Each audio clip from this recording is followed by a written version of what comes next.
Hi guys, James at RampantLionReviews again for you today with another beer review. For this one we have quite an interesting beer actually. Now I've done maybe 70, 80, maybe even more German beer reviews for you, but this is actually going to be the very first one from Berlin, and it's probably a brand that quite a lot of you who are beer lovers will recognise. This is the Berliner Kindl Weisse beer, and this one is one of the ones mit Juice, mit syrup, and this one is the Waldmeister, so it's got woodruff syrup in it. And I have to give a big shout out to my German flatmate Toby, who actually brought this one back from Berlin with him when he went there the other weekend. So really quite a cool one to kick off with my first Berlin beer review, and hopefully I can do more reviews from Berlin in the fairly near future. There's a lot of little brew pubs and things there, so hopefully I can get back and review some of the more obscure beers from Berlin for you at some point. But really quite interested to try this one. Toby told me it's his favourite one of the Berliner Weisse beers, but he also said that it's actually quite different from the others as well, and it's one of these ones that you either really quite like or you just kind of don't take to. So very interested to see exactly what this one's like. Meant to be quite a herbal flavour from this. But anyway, as is usual with my beer reviews then, I'll tell you a little bit about the brewery. If you do want to get straight to the tasting, just fast forward. All the usual website links are in the video description below. That includes the brewery website, the link to my future reviews that I'll do from the Berliner Kindl Schultheiss Brauerei to give you its full name. This is the very first time I'm visiting them, but there's also the Facebook page for the channel and also my Untappd profile as well, so feel free to check those out. And to my German viewers, please do let me know some other German beers you'd like me to have a look at. I really love German beer and I'm always willing to try things from new areas of Germany. But anyway, to tell you about the Berliner Kindl Schultheiss Brauerei. So today Berliner Kindl is one of the brands of the Radeberger Group, and this is Germany's largest brewing group, but they are also part of the Oetker Group, which is one of Germany's largest food companies, so a very big operation as you might have guessed. But the beers are brewed at Berliner Kindl Schultheiss Brauerei, which dates back from 1842. But the history of the Berliner Kindl brand, however, doesn't start until 1872, and this was when a consortium of innkeepers, a merchant and two bank directors founded the Vereinsbrauerei Berliner Gastwirte zu Berlin, and this is basically the sort of confederation of innkeepers breweries in Berlin. And this was actually founded in Hermannstrasse in Rixdorf. But at this point the brewery had cellars in Friedrichstrasse, mainly due to the fact that artificial refrigeration wasn't really developed at that time. But this facility in Friedrichstrasse is now the home of the Utstein publishing house. But despite the construction of the brewery not being complete, the first beers came out of the brewery in 1873. The brewery was later renamed Vereinsbrauerei Rixdorf in 1889, and soon after they began to produce a special beer style modelled on the Bavarian Munich style beers, and this was the first time that the Berliner Kindl name appeared. So the word Kindl is actually a reference to the Kindl figure on the Munich city crest, although it is thought that they drew inspiration from another brewery called Münchner Kindl Brewery as well at the same time. So this is the Kindl figure is actually a kind of blonde guy with a sort of hooded thing, and his hands are sticking out. I think he's holding a book as well actually, but if you look at the Munich city crest you will see where this reference comes from. It's actually quite a cool wee story that these guys were influenced by another part of Germany. But in 1907 the brewery ran a competition to design a new logo, and this was won by Georg Leder, who designed the logo as you can see on the bottle, Goldjunge im Krug, and this literally means the golden boy in the tankard, and as I said this symbol is still on the brewery's beers today. But in 1910 the brewery was then named the Berliner Kindl Aktiengesellschaft, and it bought up 20 other smaller breweries around Berlin, which helped the company really grow and be quite prominent on the Berlin business scene. But the brewery suffered over the course of World War I, as many companies did, due to the shortage of materials and then the German economic crisis that hit the country thereafter, and it enjoyed a steady period of growth, however, from I think it was the late 20s until the Second World War. But the brewery was then hard hit by Allied air raids like many other companies in Germany, and this of course was particularly bad in Eastern Germany because they went on longer. It was sustained even longer because it was the war, you know, as I say, it just went on until 1945. But after the Second World War, much of the remaining brew plant was actually shipped off to Moscow as reparations to the Soviet Union. If you read about what happened in Eastern Germany after the war, the Russians basically took anything that was intact that they could get a hold of. But the division of Berlin also meant that the brewery facilities in Potsdam and Weissensee went into the possession of the German Democratic Republic, East Germany as it's most commonly known in the West. But so the company established its main operations at Neukölln, and the brewery was aided in 1955 by American aid and German bank loans, and by 1972 they once again reached the holy grail mark, which was 1 million hectolitres of beer per year. They actually achieved this, I think, before the First World War. I might be wrong on that, but I think they established that before the First World War. So this gives you an idea of just how the brewery was scaled down because of the wars and the economic crises, and then it finally managed to build up about 15 or 18 years after the Second World War finished. But following German reunification, the breweries in Potsdam and Weissensee rejoined the main company in Neukölln, and actually since 2000 Weissensee is now a part of the Alt-Hohenschönhausen districts in Berlin. But Oetker, however, decided to shut the Potsdam facility in 2002, and operations continued at Neukölln until 2005, when all the production was moved to the bigger facility at Alt-Hohenschönhausen, which is also home to the Schultheiss Brauerei, and that is why the brewery is called Berliner Kindl Schultheiss Brauerei.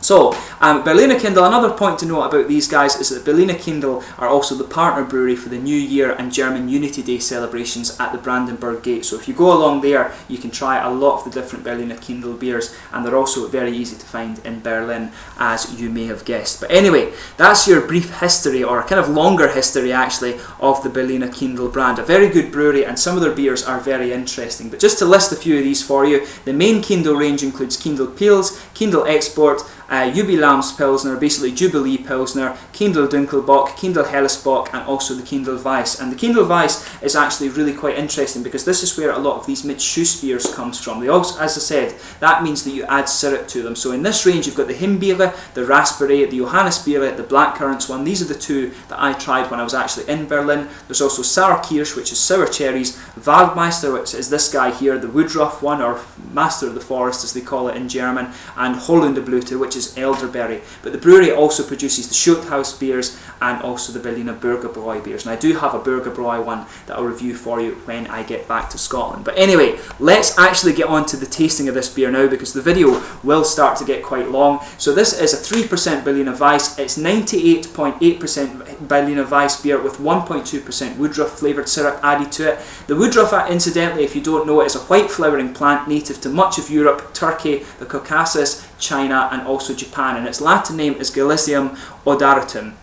And it's also known in sort of more vernacular terms as wild baby's breath, and also in Germany as Waldmeister, which translates literally into English as master of the forest. But Woodruff is often used in potpourri, herbal tea, jam and ice cream, and this is due to its heavily scented aroma, which is due to coumarin, which is a benzopyrone compound, actually used in perfumes and things. And that's my little bit of chemistry geekiness. I actually qualified in chemistry, but I'm now a physicist, so that's my little bit of geeky chemistry thing that I add to the video. But as I say, 3% Berliner Weisse. A big shout out to my flatmate Toby for bringing me this one, but without further ado, we'll get it open. I'll just let you have a little quick look at the artwork on this one. There you can see Goldkunde Krug on the label there. I'll just put the light down so you can see it, but it's kind of a metallic one. You can probably see it a bit better on the bottle cap actually. You can see the golden boy in the tankard there, but looks very nice, very nicely presented, and very interested to try this one. I've heard it's not like any other kind of conventional beer that you're going to come across. So without further ado then, we'll get this guy open and see how we get on here. Should be really quite interesting actually. So yeah, nice smoky opening on this beer as we open it up, and when I actually looked through the bottle of this, you'll see that it is bright green. It's like Hulk green or something like that. As I said, this isn't a conventional beer in any sense of the word. So yeah, a bright green beer, and I have to say this is the first green beer I've ever tried actually, and you can really smell it. Actually comes across as quite tart and quite sharp in the aroma. So yeah, so there's no other way to describe the colour of this one. There's one or two little bits of sediment floating around in the bottom of the glass actually, some bigger bubbles sticking towards the side of the glass, but quite a lot of little ones just going up towards the bottom of the head there. But I'll just bring this over for you and let you have a look at it. But yeah, as you can see, there's no way that this beer is transparent at all, can't see through it, but there's a solid two-finger kind of frothy white head on that, but it is kind of coloured green as well. And yeah, I really don't know what to make of this beer since it's poured green. I can't say I've ever had something like this given to me in the glass before, but yeah, we'll give it a go and see how we get on. So let's have a look at the aroma of this one before we get stuck in. So this is actually quite unusual. It's got this really unusual sort of herbal candied aroma to it, and that'll be the woodruff syrup coming out actually. It smells very syrupy and very sugary. It's almost a little bit medicinal as well, like a kind of kid's cough syrup or something. It smells like that, but there's a bit of kind of lemony citrus in there, maybe some kind of green apples or something like that. But as I say, the main component of the aroma is a big kind of candied herbal character, and you're never going to smell another beer like this, as far as I know it. I recognise this smell from somewhere, but it's maybe just the fact that I've been in the chemistry lab for years, and maybe I just recognise the smell of these kind of coumarin compounds because I've worked with them before, and they do have that very distinct sort of candied herbal aroma. But underneath that you can pick up a little bit of the bready and wheaty aromas. But yeah, very, very unusual aroma on this. As you can see, it's a very unusual looking beer, and yeah, as I said, Toby told me that this is a beer that you either really like or you really don't like, so I have no idea what I'm going to think of this beer when I try it, so we'll get stuck in and just see how we go. So this is the Waldmeister, the Berliner Kindl Weisse Waldmeister Woodruff syrup in this one from Berliner Kindl Brauerei in Berlin in Germany. So Prost!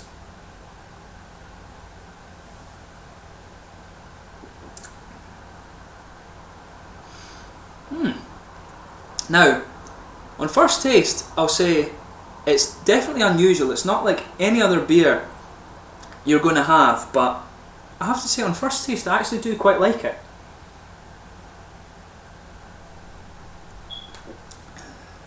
Yeah, I'm surprised at that actually.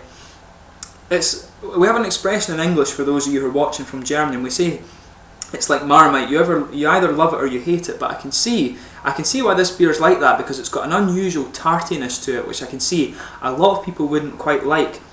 But since I've got more into sour beers and things, I've actually got more used to these type of flavours in the beer, and this one is actually really quite nice. It's not a conventional beer by any sense of the word, but it's really quite nice and quite easy drinking. The woodruff syrup in this one really takes over the flavour of the beer.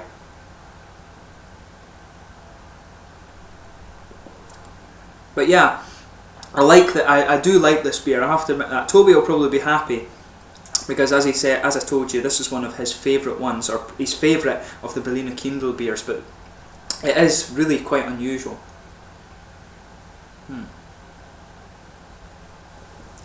So yeah, as I told you, that woodruff syrup actually takes over the flavour of the beer. You've got quite a juicy and almost tart flavour. Around the very edges of your tongue, it really is quite a juicy flavour. It's almost a kind of apple and pear flavour that comes in around the edges of your tongue, and that juicy character just spreads from the edge of the tongue into the middle, and then you get a kind of slightly bready and yeasty malt base, and that just blankets the middle of your tongue there. And on top of that, there's this kind of candied herbal flavour that I was talking about.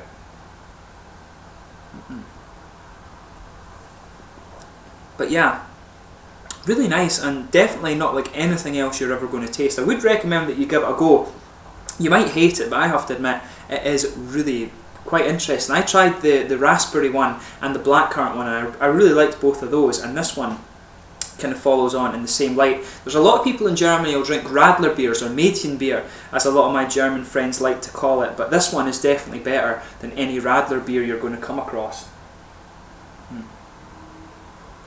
No two doubts about that, so I would say give it a go. And it's a very difficult one to actually give you a kind of in-depth tasting video on, because it tastes like nothing that's really comparable. There's no other beer I've ever come across that is comparable to this in any way. So, you know, you have to give this one a go and see it for yourself. As I say, it's got a kind of slightly tart apple and peary flavour, a kind of juicy character that just pushes its way in from the middle of the tongue, and in the middle of the palate you've got a kind of bready and yeasty character, and that just blankets the middle of your tongue, and on top of that there's a sort of kind of candied herbal flavour. It's actually a little bit medicinal, this beer, but with a bit of it's not quite like a sour beer like some of these Belgian sour beers you can get, but it's just a nice kind of candied fruit flavour in there. But yeah, Very, very interesting beer. So all I can really say about this one is give it a go for yourselves and see how you get on with it. It is one of the more unusual ones. I had no idea this one even existed. I thought it was only kind of fruit beers that you got in these Berliner Kindl Weisse Waldmeister, such as, you know, like the elderberries, the blackberries and the raspberries and things like that. But give it a go if you get the chance. As I say, very, very unusual, but at the same time it is really worth having a go at. But in terms of the mouthfeel of this one, it's quite light bodied. The carbonation is quite smooth on it. This beer is very, very oily and very syrupy in flavour, though it's, as you would expect, a very sweet mouthfeel, but there's also a bit of tartness there, as I said, around the edge of the palate where you're getting these slightly appley or peary fruit flavours. That's where it's just a little bit tart, but there's a good slightly malty sweetness in there, and it's quite candied as well. This unusual candied herbal flavour in there. But yeah, it's a really interesting beer. As I said, there's nothing that you can really compare this to. Overall, it's definitely not a conventional beer in any sense of the term, but it's interesting, and it's for me, I like it. As Toby told me, you'll either like this one or you really will not like it at all. So it is unusual. Give it a go and see what you think. As always, please let me know in the comment section below your own thoughts on this beer. Always interesting to hear them, so tell me if you love it or tell me if you hate it. If you're not sure about this one, maybe try, what I would recommend probably is that you try one of the other Berliner Weisse ones, the mek-ju ones, and maybe the raspberry or the blackcurrant. Try it with a flavour that you're used to, and actually get used to the concept of what the syrup Berliner Weisse beers are all about. This is a very common thing to Berlin, just add a bit of syrup to the Berliner Weisse beers, but this one is definitely a very unusual and probably a very German flavour. The Germans, I found, really like these kind of the Germans have a big thing that they like to use sort of herbal flavours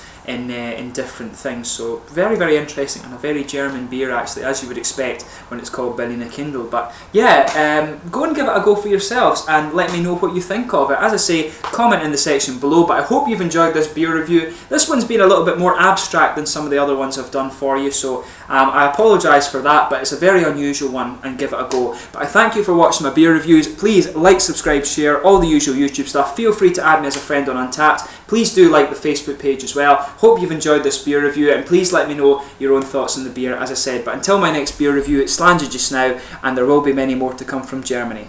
Cheers.